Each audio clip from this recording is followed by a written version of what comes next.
Good evening, everyone. My name is Elizabeth, the Education Coordinator for Marlene's Market and Deli. Please like and subscribe our YouTube channel, and you could find that information on YouTube or there's a direct link on our website. And without further ado, we have a fabulous presenter with us tonight. Always a pleasure working with him. He is a local functional medicine practitioner and chiropractor, and he is speaking on the topic of children's health through functional medicine. Thank you so much, Dr. Ryan Bland, for being here with us this evening. Thank you so much for having me. Let's give a little mini round of applause for Marlene's Deli. Um, Support Marlene's Market and Deli. There are very few family-owned and small business health food stores. In fact, one of my favorite health food stores back in New York recently closed, and I was pretty upset about it. So make sure we support Marlene's Market. But I wanted to introduce myself. If you have not heard from me, I've been on this forum before. My name is Dr. Ryan Bland. I am an applied kinesiologist, and I also do functional medicine. I treat people from all over how to be the best versions of their health and how to find their optimal health. And I was absolutely honored to been asked to talk today because the health of children is actually one of the main focuses of my practice. And I have spent the past probably 16 years researching and gathering information, and the past 10, 11 years being a doctor and working with these populations, and seeing all kinds of things and meeting families from all over. I'm originally from New York City, so I've seen a wide and diverse group of humans uh, my half of my career there, and I've spent my past half of my career in Washington State, where I treat many patients who come from all over the surrounding areas. People drive from 8 hours to see me, um, maybe once a month, and it's an absolute honor to have all of these people um, accessing healthcare and creating what we need to change. Because right now, what is going on, I mean, I can state facts about all the foods, and we could really go down that rabbit hole of and really get excited, but I want to create solutions. I don't need to dwell so much on the statistics here. We will be involved in some statistics, but we need to change the cultural operating system of our entire world, specifically our country, because we can only focus on what's in front of us. And for me, I'm doing the best I can to educate and reach out and be a leader in my community. But we need to understand that what is going on with kids and health these days is absolutely insane. But before I really get into children and children's health and some more information on how we can make it better for the future of our world, is I want to take a moment to realize that healthy kids come from healthy parents. Now, I see a lot of patients who have had a lot of miscarriages, and I feel like miscarriage is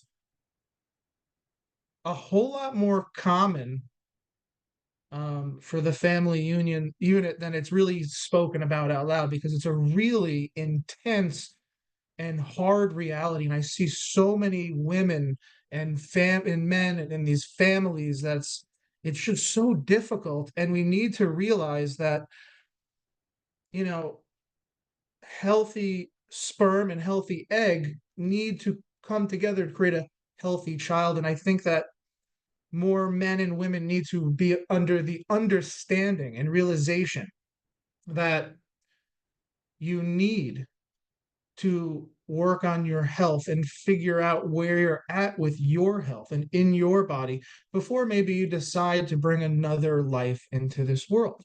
Now, the most common causes of miscarriages Because like a lot of people throughout history, they kind of like blame it all on the woman, but the number one thing is DNA or chromosomal, so that could come from either person. The second most common cause of miscarriage is actually sperm motility. So a lot of the time, it's the actual man that needs to do the work as well as the woman to create this healthy habitat. We're also in a world where there's, different kinds of birth control and different things dictating how healthy your egg or sperm are. So I want to really, like, again, say it again, healthy kids will come from healthy parents. And if you have a kid who's not well, it's a reflection of yourself. So if you're going to bring your kid in or you're going to bring, the wife in, everybody needs to get treated together. You're a family unit. You're one. It's symbiotic. When you marry a woman, there's the unity. You now become one and then you create. And that's the most beautiful thing that we have. And we have this preciousness of life. And I think that the cultural operating system as we know it, the world as it is to us, is treating children in an extremely inappropriate way. And one of the first things that I wanted to talk about, and I don't really want to ruin Halloween for anybody, but it's around that time of the year. And I always like to do a little interesting research, around social kind of topics. But the first Halloween started really getting popular in the late 40s, early 50s in America because during World War II, the sugar rations went overseas, and now the war is over, and there's all of these extra rations. And they decided, hey, the candy companies marketed it very aggressively to try and get rid of the candy, to push Halloween to happening. And Halloween happened, and guess what? The kids loved it. They all ate this candy. Their dopamine went through the roof. Their neurotransmitters got fried, and they realized it was a gold record. And then they started aggressively marketing specifically to children.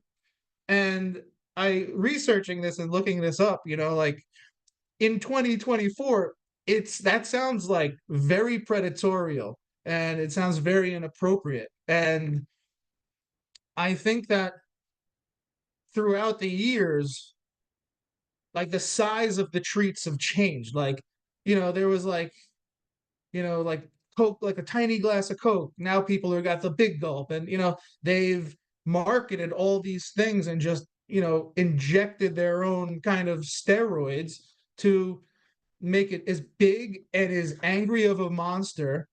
And it's a computer virus. And at this point, it was marketed so aggressively to these kids in 1950s. They're now the grandparents of the world, and they're addicted. So we're in this world where the people who are the oldest and we should be looking up to are addicted to all of these food additives and sugars, and they're giving it to the children who are being born because they think it's fun and cute, because it was fun and cute for them, because when they had it, it was the end of World War II. And thank God everybody's alive and we all made it safe out of a, serious crisis. So the cultural operating system has now taken this, and now there's lunchables, and there's this new thing with that guy Mr. Beast, this lunchly thing that they're coming out. It's junk. It's not real food. It's preying on children to ask their parents for things that are absolutely inappropriate for developing bodies, minds, and nervous system to have.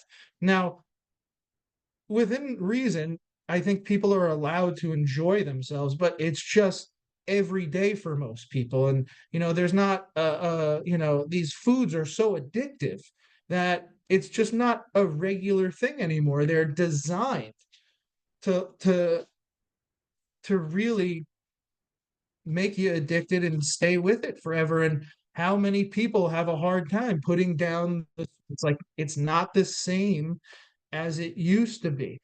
So why are we so late to figure out that they have been doing this to people?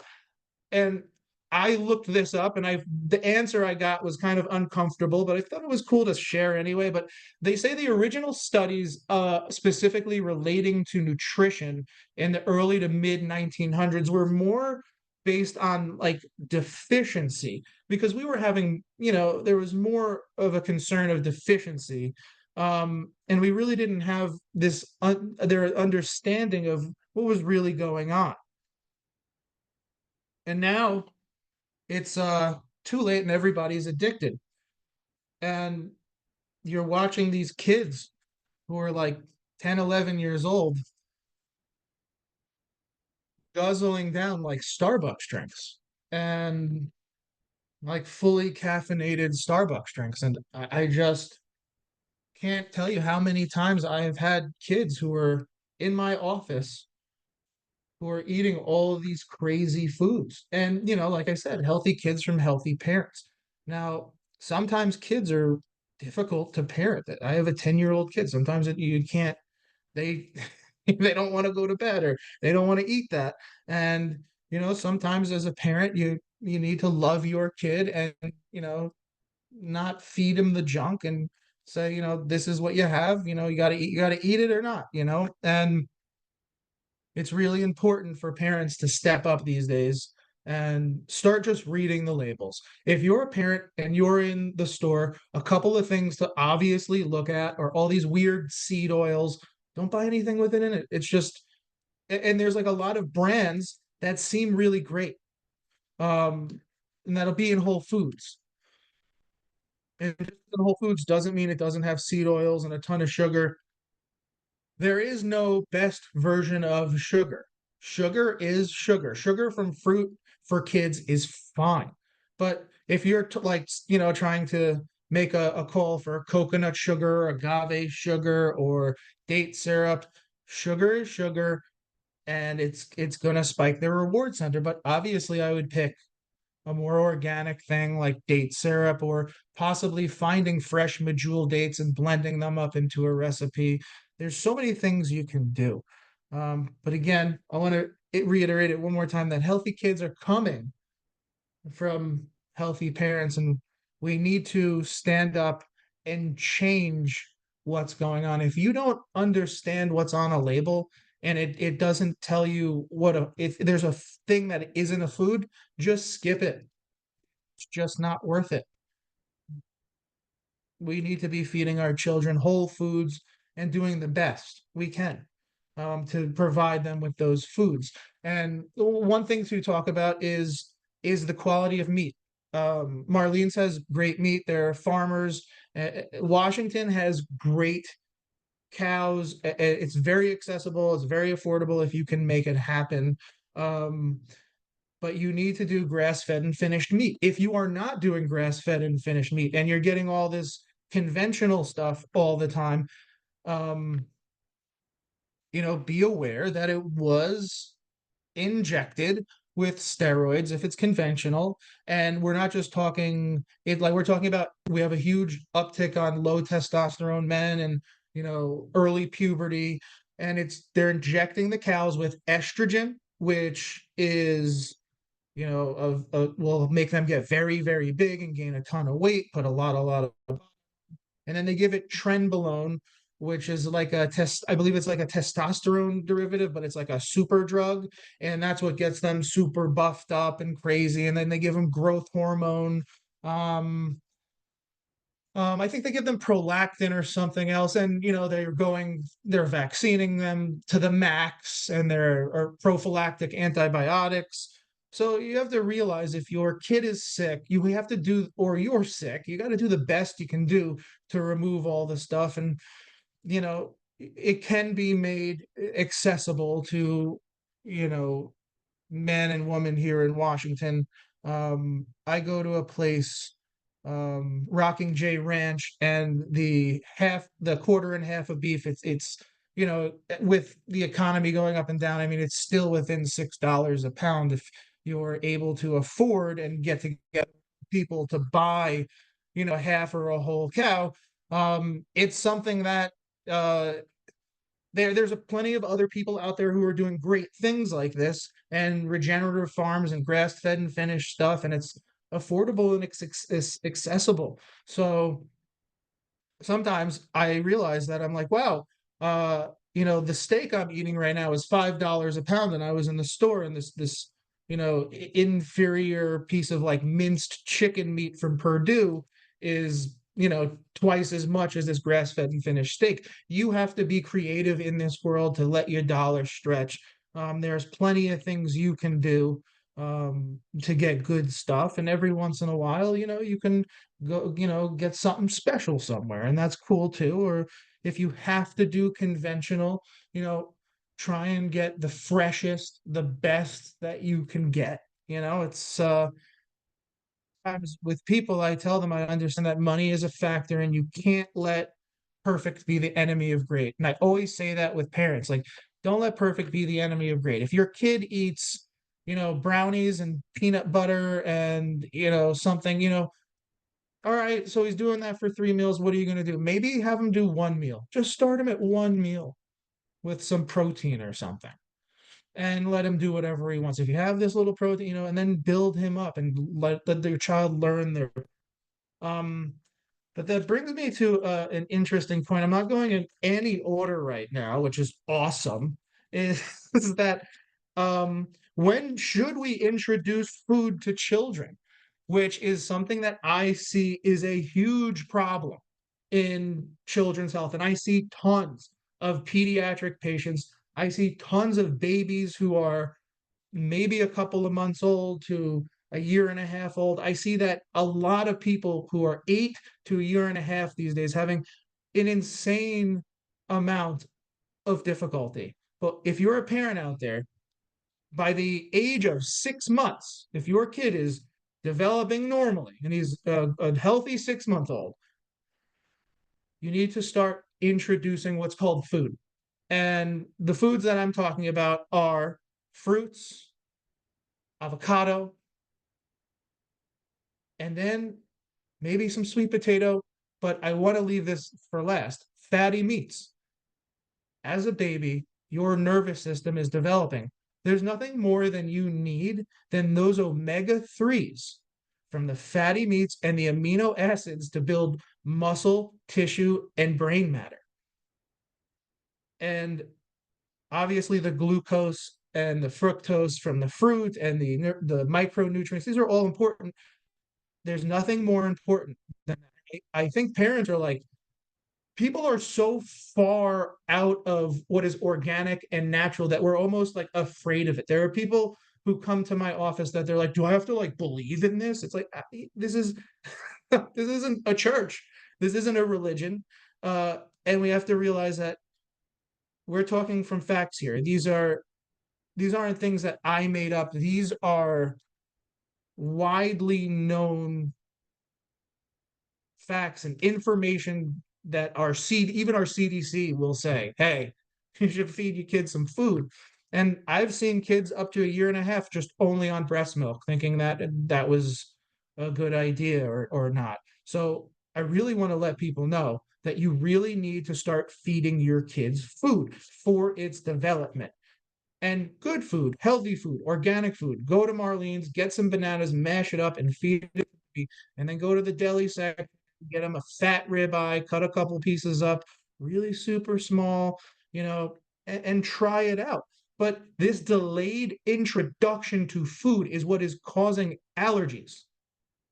And then since they're delaying the food, and then the first food some of these kids are eating are like Cheetos and Takis, which is plastic.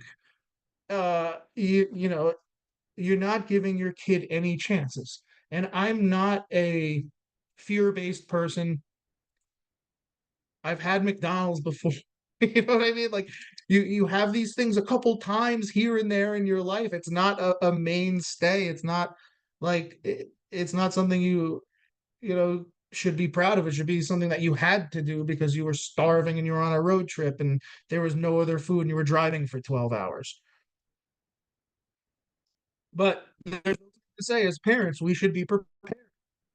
the easiest thing, the cheapest thing to do is to be prepared. I don't know if anyone's been out to eat these days or to a restaurant, but it's expensive. If you're going out, pack a little cooler. Go on Amazon, get a $30 lunchbox, get a couple of thermoses if you like your food hot, and those things are like 15 bucks. I have one, I bring it to work, and I have a delicious meal in between patients at least 3 or 4 times a week. And you got to make it easy. You got to make it accessible. Pack some snacks that you made from home. I see a lot of people making the mistake. I love beef jerky, but it's sometimes you can't keep feeding your kids beef jerky. Feed them a real meal. I believe that snacks are okay for children, and that's good. Have a snack here and there. But sometimes I feel like we live in a world where there's 3 meals, and sometimes kids are like, they're growing, they're hungry. They might need 4 or 5 meals a day. And you, as a parent, need to like hear that. You know, I was in the office yesterday and there was this just a beautiful girl, this beautiful little girl. She's like 2.5 years old, and she was crying. And I've heard so many cries in my office from kids. I go, she's not upset. That's a hungry cry. Somebody go and feed her. She's hungry and tired. So a lot of the times the kid is just hungry or they're growing. My kid just doesn't stop eating. He could almost eat as much as me. It's insane. So I really want to drive that point home that this delay of food is causing all of these insane allergies, and the allergies amongst children has risen 50% between 97 and 2011, and like 1 in 13 children uh have like allergies. So that's more than like 10%. Like 1 in 10 children have like a severe food allergy. And these are just people who are reporting it. Like, you think medical doctors are doing this work?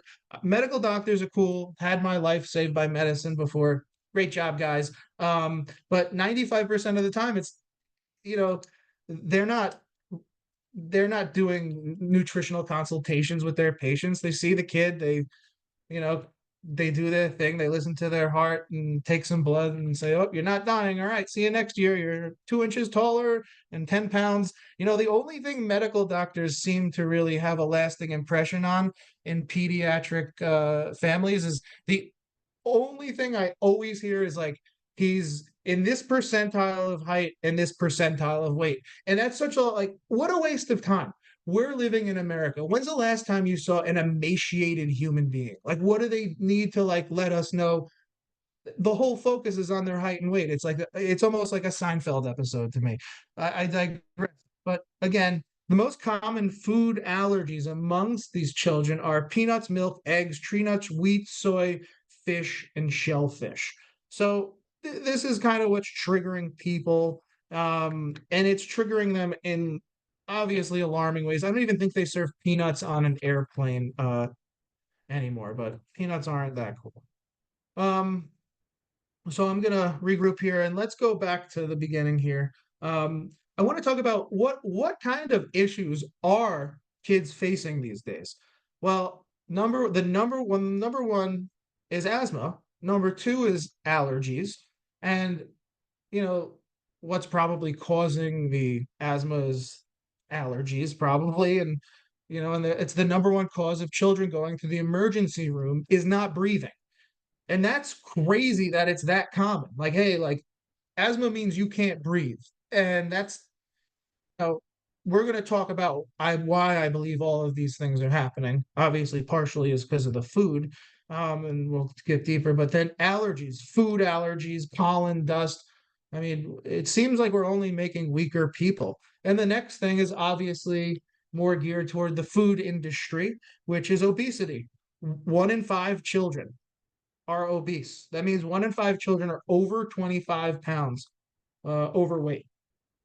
And it's so crazy right now, the obesity epidemic, with how extreme things are going. I mean, we just recently came out with a drug last year called Ozempic or semaglutide or whatever you guys like want to call it.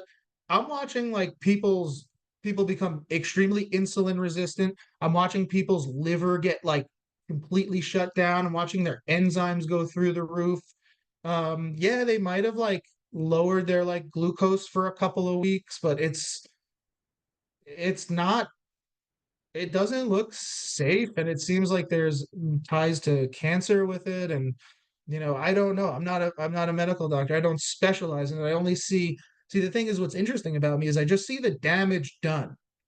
So I see and advocate for people who are like have sustained a tremendous amount of damage, and they're coming to me after seeing 5 doctors, 28 doctors. They don't care what I do and how I do it and how it works.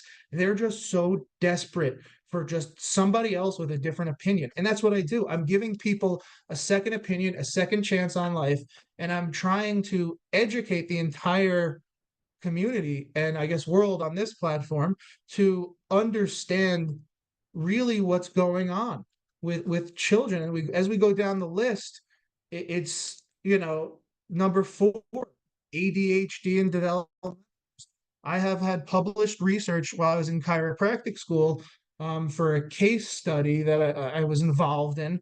Um, and the ability for these children to actually recover is so beautiful. And that's why I do what I do is I see these sick kids who, they just, they didn't get to where they were in that moment because they chose to be. They're going through it.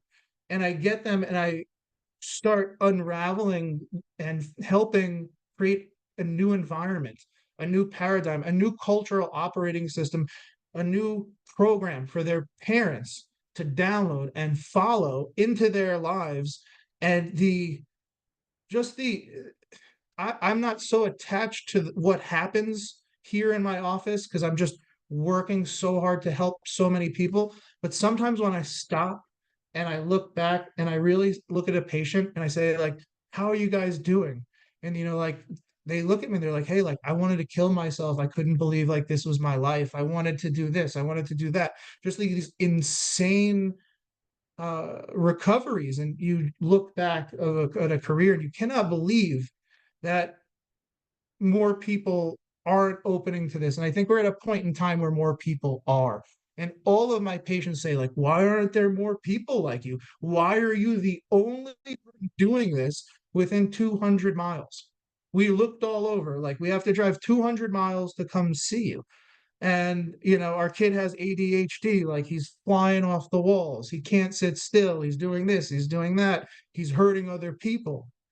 And then 3 to 6 months down the road, it's like you're looking at you're a different human being, a future leader of America. And number 5 to go with ADHD is, you know, developmental and behavioral disorders. This also covers autism, and autism is prevalent in 1 out of every 36 children. And maybe like not so long ago, it was like 1 in 10,000. I specialize in this group heavily and see many nonverbal children and work with them. And it is just an absolute honor to be able to see such somebody who's suffering, to pull them out of this kind of moment and this reality. And these kind of things come on for all reasons, and it's our environment. What are we giving our kids? What are people doing to their kids that is causing this? It's the food, it's the medications, it's all kinds of stuff. It's in the environment, it's the pollution, it's everything. It's the water, the astrazine. It's creating you know a deficit in immune systems, which are already weakened, because most people don't realize that, like, your kid's just like a tiny person, and as tiny as your kid is probably as tiny as their immune system. So then we have infectious disease. This guy RFK is shouting out this fact that 54% of children have chronic conditions in our country. And it's insane. It's absolutely depressing what I have to see every day, and that there is absolutely no other answers that people are finding. The medications don't work. They're just medications. It's a band-aid. They're not helping it. They're just kind of making people go numb. And then we go back to more mental health issues, and then diabetes and congenital heart conditions. And congenital heart conditions is something that hits close to home with me, as I was born with what is called an atrial septal defect. And I don't want to really get too heavy on it, but if you're a parent and you're taking your kid to a medical doctor who has medical equipment, please request what is called an EKG. The EKG will look at the electrical conductivity of the heart. I mean, it's a pretty cheap and affordable thing, even if you might have to pay out of pocket, but it will give you assurance that your children's heart is beating correctly. Just don't leave it up to chance at a listen. It's 2024. Medical doctors have tons of technology. If I have tons of technology, medical doctors pull out the EKG on you, make sure their heart's going. If maybe somebody tried to do that on me, maybe I wouldn't have had to wait to my mid 20s to have an open heart surgery. So, congenital heart conditions, this is real. So, um, it affects about 1% of all births. So, one out of 100 people. It's pretty common. All right. Then we have dental issues, and that's number 10. And obviously, where are the dental issues coming from? I don't know. If you're a 4-year-old kid and your parents are putting Dr. Pepper in your bottle. I just saw this reel on YouTube of this like little 2-year-old girl drinking soda.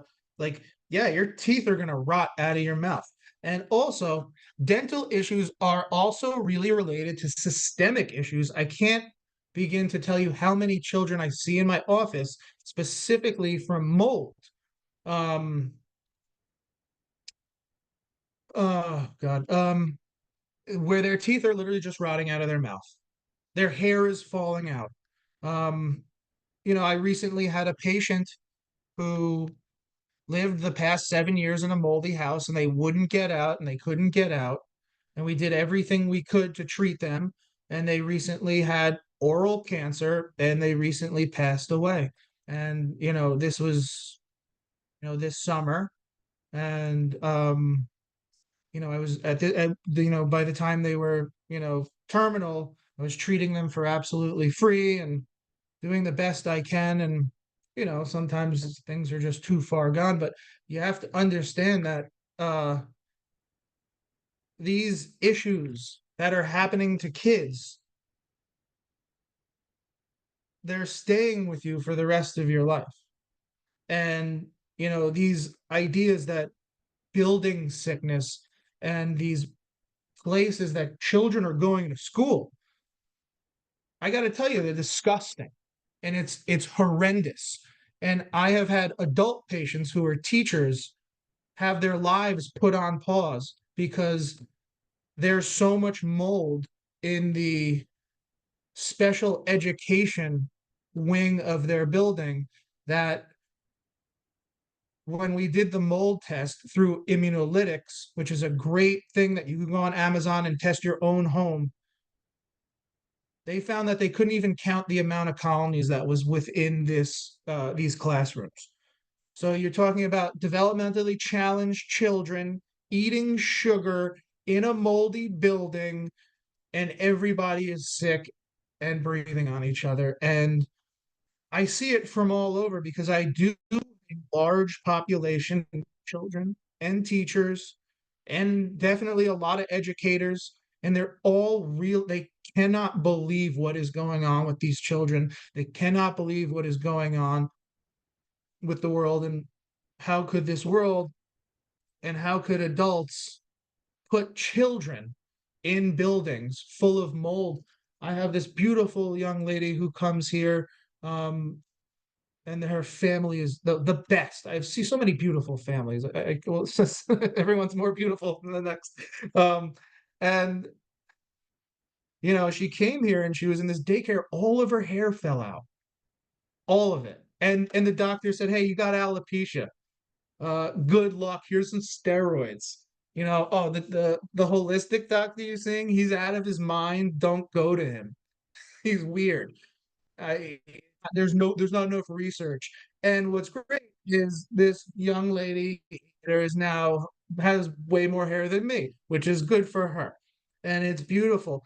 But people can come back and people can heal. And there's more answers than they're giving you. And I think people are just lazy from eating all the crappy food. And we need to realize there's also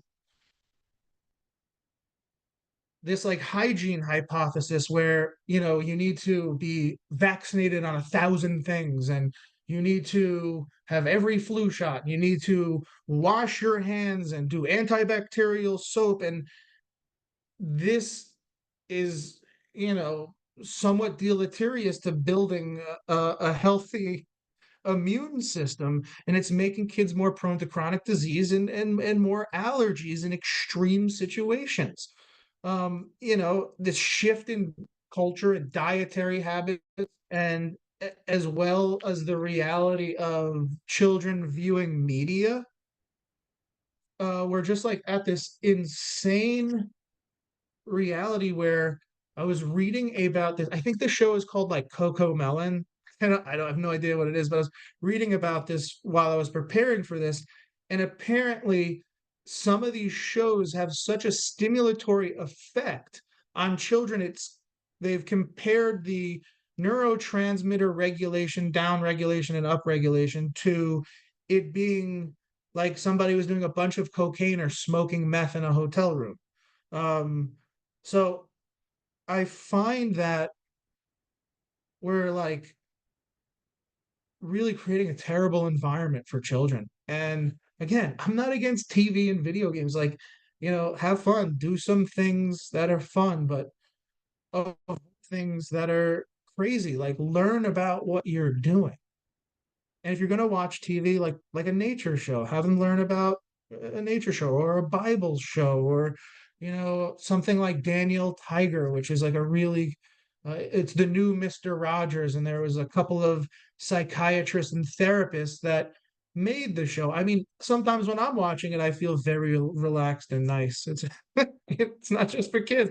Um, but you have to understand, all joking aside, that the media and the things children are watching is insane. And again, I see tons of families and tons of kids, and parents don't like parents usually don't bring their iPads in my office because I probably want to put the best foot forward here, but I don't judge. Um, but if you're going to give your kid an iPad and give him that stimulation, be in the same room with the best. Making sure they aren't scrolling, like just lock them into like a movie or a show, and you got this movie or you got two shows that like you're good. But I do see a lot of kids, and I have seen it with my own kid. If it's his birthday, let the kid play video games. But like when you got to shut that thing off, I mean, I was a kid who was unrestricted. And even if I was restricted, I did whatever I wanted. and and I got to tell you, when some like the video games ended and you close your eyes to go to sleep, I used to see the little Tetris blocks in my dream. And you know whether there's that's probably not good, probably not good for a developing brain, within normal limits. So let's talk about what we can do for children. um Balanced nutrition is number one. Let's again, protein, fats, carbohydrates from whole foods. Marlene's got Whole Foods. They're a health food store. Find Whole Foods. Eat the Whole Foods. What should you eat? I don't know. There's only so many foods in the world. So, what are good things to eat? Smoothies are great. Soups and stews are great. Roasts are great. Grilled chicken, grilled steak, grilled bison, grilled venison, elk, whatever. Some vegetables, some fruits, whatever is the best foods that you and your family can tolerate. And if you don't know, well, that's what I specialize in. And I think that we live in a world where people, I want a blood test and know what I'm allergic to. Well, sure, that's cool, but you know, sometimes people get a blood test and they're like, okay, I'm allergic to this for the rest of my life. And that's usually not the case. The foods that you will currently should be avoiding could be very different from season to season. It could be very as you're working on different infections and different disease processes. So your food should be changing all year. Right now, I'm working with a couple of fantastic guys, and they just took me off gluten and dairy. And I saw a little bit of cheese in the refrigerator, and I looked at it and looked great. And but you move on. I know that avoiding it is helping me give you a better speech and better attention today. And I want to give my body the best to be as helpful as I can to mankind. So, balanced nutrition, fatty meats. Said it once, say it twice. Lean meats are cool too. A couple of foods that I like. I like to make kind of like little wraps with sushi nori. I like to make spring rolls with, rice paper. My wife Molly makes like these little protein boxes, and they're just like so awesome and so cute. And I mean, even as a grown man, I feel absolutely just loved, like my heart, love you. And the protein, just it's nothing crazy. It's like a couple pieces of fruit, you know what I mean? Cut up, maybe some, grilled chicken, and sometimes there could be cheese there, or maybe an egg or apple slices. Like as a parent, make like a charcuterie box. I call it a protein box. I'm from New York. um, Next thing is my favorite thing, and I think that everybody is not doing it how they should be doing it. Just how I feel like they're not doing the nutrition as strongly. When I say eat red meat, eat a lot of red meat. If you can tolerate red meat, there's 42,000 components to it. So if you're thinking about choline and I need a choline supplement, I need a creatine supplement, you're eating enough red, it has creatine, choline, vitamin B. It has everything you need. It's 42,000 components. So eat more red meat. But next is regular physical activity. And I have to say, what an absolute embarrassment the American public is in terms of physical activity. I was looking up different statistics, um, and we have fallen very far from being a very healthy country. Most people in America don't walk. Like I said, a lot of people are obese, huge obese epidemic, all kinds of diabetes. Um, and it's putting people at a really scary place. Every human adult man and woman needs about 8 to 10,000 steps a day. I know it's like the annoying thing. I do it. You could split it up, but specifically for children to build strong muscles and bones by using them. And I think I grew up in this like world where I wanted to lift weights as a little kid, like as far back as maybe like 10. I wanted to do like I went to the gym at a hotel when I was 10. And I did like a couple of pull-ups and I felt like so cool. And I always wanted to be in the gym. And I think that like we asked the family doctor or something, or we asked somebody who was a doctor in my family. They said, no, just work on your cardiovascular. Like you've had asthma, like just run and walk. And boy, was that the worst idea. Dr. Chesser, if you're hearing this, you're a jerk and an idiot. I don't care how that sounds, but you're a moron. Um, but regular physical activity. My son and I have been going to the gym for the past 3 years together. If you follow me on Instagram, you've seen him pulling the sled, and oh boy, is he strong. And man, is it an absolute honor and a privilege to physically get my butt up and do something with my son and connect, and also know that I am uh, invigorating his life. It's 45 minutes to an hour of your day. There's nothing better than regular physical activity. My favorite gym in Tacoma is Base Fitness. Is the best gym in the universe with the best trainers. I've been working with Coach Drew for 5 years, and despite all of the hard work and the effort that I put forth, we just have the most fun. And it's about making it fun. Make activity fun. Find an activity you like. It doesn't have to be lifting heavy weights, but you got to do something. needs to be intentional. I don't care if whatever steps you did during the day at work, that's okay. If you're a nurse and you're doing 10,000 steps a day, maybe going for a walk is not the greatest idea. A non exercise activity, which is called neat.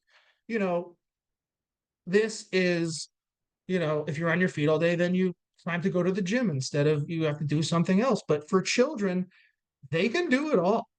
So they need engaging in regular activities, outdoor, indoor sports, things that are allowing them to express their emotional well-being and get like a release, karate, jujitsu, just like anything, regular physical activity.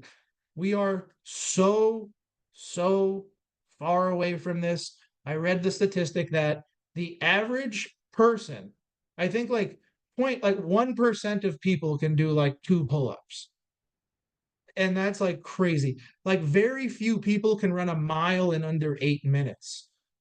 It's pretty crazy. So probably one of the best things that anyone can do for free to like leverage the most amount of health out of your children is to take them outside and make them go crazy, run around, get dirty, and have a lot of fun.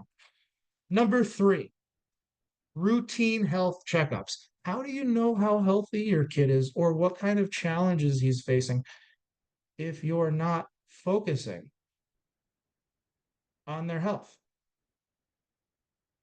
Seems pretty simple. So, whatever you believe in, whether it's holistic or going to your naturopath or going to a medical doctor, check in more than once a year. No reason why you should be going once a year. Just check in. Just look at them. And we live in a world where, everybody likes to like go online and diagnose. You're not a doctor, you know, and you would never want to make a wrong decision. Oh, it's just the sniffles. Sometimes if you think it's the sniffles and it's strep can turn to rheumatic fever. I would never want to take that risk with my son. I'm not a medical doctor, and sometimes if my son is sick and he's super sick, I'm doing my holistic thing. He's getting better. Still take him sometimes and get the strep test. Don't be crazy. I think sometimes people take the holistic thing to almost of a self-destructive thing where it's like, hey, like I'm not going to go to the hospital. I'm going to do another colon cleanse. Maybe for you, but not for your children. Okay, take your kid to the doctor. He starts coughing for more than a couple of days, and it sounds weird. Take it to someone. Take it to a or take it to a medical doctor. But I think that something needs to be done. Then, mental and emotional support. A lot of people downplay the experience of a child. The first 9 months are the most traumatic months of your life. And every day for 9 months, you hear the beat of your mother's heart. And then all of a sudden, you're pulled out with a vacuum and they're pulling your neck with 60 pounds of force. And that hurts. And you're thrown into this world, and the beat of your mother's heart and that safety is immediately gone. And then you start screaming and gasping for air. And you go through life as a child. Between 0 and 5, you fall 10,000 times. Falling is so scary, even as an adult. I see plenty of adults, all ages, who fall. And even all the way into 70, 80, 90, when they fall, they're like, oh my God, I fell. I thought I was going to die. And kids do it 10,000 times. Also, we live in a world where there's over a 60% divorce rate, a lot of broken homes, a lot of mixed where there's divorce and marry, remarry, and boyfriend and girlfriend, and we're in a totally new world. We need a new operating system. I'll say it every time. These children need mental and emotional support more than ever. And addressing this earlier on can really make a difference in a child's life. And I think we all want the same thing for our children, living in a world where there's a lot of urgency. There's a lot of urgency. We have to do what's urgent. We have to wake up, make the food, get out, get to work, urgent. And then around that is what's important. And then the ether is Instagram and distractions. So, what's important? The family unit. What's important? Food.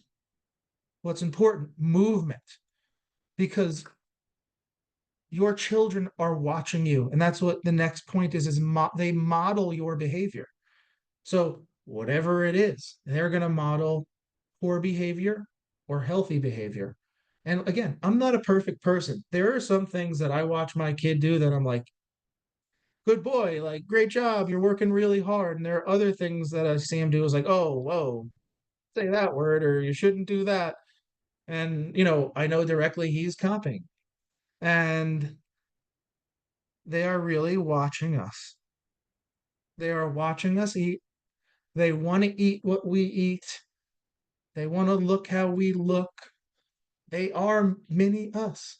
And that is so beautiful and so special, but we should want to make them mini better than us rather than just like mini, here's a bag of Cheetos, mini here's a polio string cheese, get the hell out of my face. We need to start modeling healthy behavior and health and show them what healthy relationships are. And at my office, we use a whole body approach, focusing the child as a whole, assessing them for what is causing their nervous system to not connect to their body and heal and grow and develop appropriately. And we give them natural treatments and we give a preventative focus. An interesting conversation happened with a very wonderful woman the other day. Is she said, I feel great. I want to do less. And I said, cool, but like, if you feel great doing what you're doing, wouldn't you want to continue to prevent and fix what has been bothering you previously? And she said, that's a good point. So in my office, we're personalizing our care with these children. And there's so much benefits. They're non-invasive treatments. Kids love coming here. They go, oh, no shots, no weird, like nothing weird here. Like you seem totally cool. All right, let's hang out. They love coming here. Kids will knock my door down. Kids and pets. They will come to the door and run right in. And give me a big hug. Again, we're going to improve their nervous system, improving their posture and alignment, improving digestion, improving behavior, enhancing their nervous system functioning. We're detecting allergies. We're giving them the support they need to fight certain infections. Everyone's coughing. Kids are filthy. The kids are coughing. They don't wash their hands. They touch everything. They touch stuff on the floor. I mean, I had a kid licking at the door the other day. Like, kids have no filter. I think that's what's so beautiful about them and so fun to treat.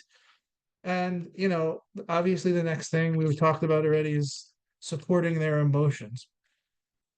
But I think we touched uh, upon everything except one topic. Um, one more topic. I was reading a study, um, and that there was a lot of cognitive impairment with the rise of COVID-19. And, I read the study and I kind of feel like the isolation from this situation and the infection that has occurred in a lot of people has awoken many things. And although I saw that it had given a cognitive impairment, I thought that the past couple of years, the worst thing for children was the isolation. The worst thing for that I saw was children thinking that it was like something that they did that they couldn't hang and play with other kids. So I think right now we need to take our kids, hug them, kiss them, love them, and be a little bit more sensitive to maybe what they're going through and maybe realize that, hey, we could be going through a little bit of that too, as we're all kind of still grouping.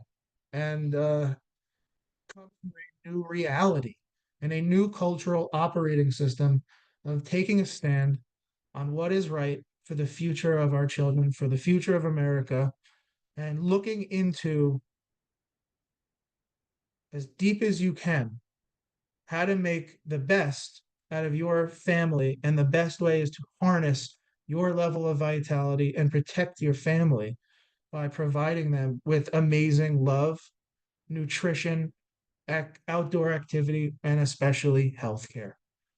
So if anybody has any questions, I will leave the forum open to all kinds of questions. Thank you so much, Dr. Bland. You are welcome. Oh, I got a lot of things in the chat. Hold on. A lot of it was Well, I me. can. Oh, cool. Oh, so you said 4 grams of sugar can hold off your immune system to 4 to 6 hours. Yeah. Isn't that That's wild? insane. Yeah, I don't doubt it. That's crazy. You have a food warmer? That's cool. It's Wow. Yeah, see, you're prepared. People, you know, listen, everybody has Amazon. Everybody spends money on something. If you don't have your health, you won't have the ability to spend what money you do or do not have. So make some things easy for you. Work together as a family. Make a plan. Find somebody who will back you up. Um, if you're interested in working with me, I would love to uh, have you. And the best way to contact me is my website, drryanbland.com, where all scheduling can be done.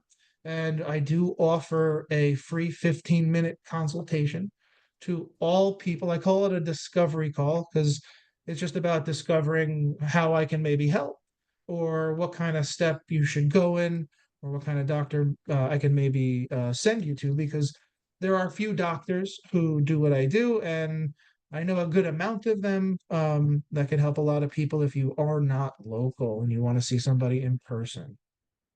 But I also do telehealth, and that is also a beautiful thing. well, thank you so much, Dr. Bland. I always get so intrigued and excited about your topics. You really lay it out, and there's no BS, there's no cutting corners. It's just keeping it simple because that's how it should be. It's common Yeah. sense. And especially I felt with this topic, I didn't need to like how many times have we heard sugar is like cocaine, or how many times have you heard like processed foods are bad? Like just eat the ones that come from the ground and kill some animals if you have to and eat those. You know, as natural as possible. Think about what it was like 120 years ago. Because 120 years ago, there were no supermarkets. I think I always Yep. make this point, but it's a great talking point. 120 years ago, no supermarkets. 120 years ago, no statins. 120 years ago. I mean, I think 50 or 60 years ago, like the average cholesterol was like 300 and people were like loving life. High testosterone, healthy women, healthy men producing babies. Now I see so many people having difficulty conceiving and you know, kinds of IVF treatments and all kinds of things. And that's no way to be in a world where the decline of our species is somewhat alarming. Right. Yeah, and it's progressed so much, especially because of the uptake in all of the things that our body doesn't need. And then now it's going to take probably a couple generations to even get out of this if we all band together and, bringing the knowledge of unity back to the community. And that's what I love about this program and wonderful local practitioners like yourself making a difference. Amen to that. Amen to that. Marlene's does a really good job of sourcing all the local folks out here. Just opening up the consciousness area, which is great. A lot of people out here are really into their health. It's pretty cool.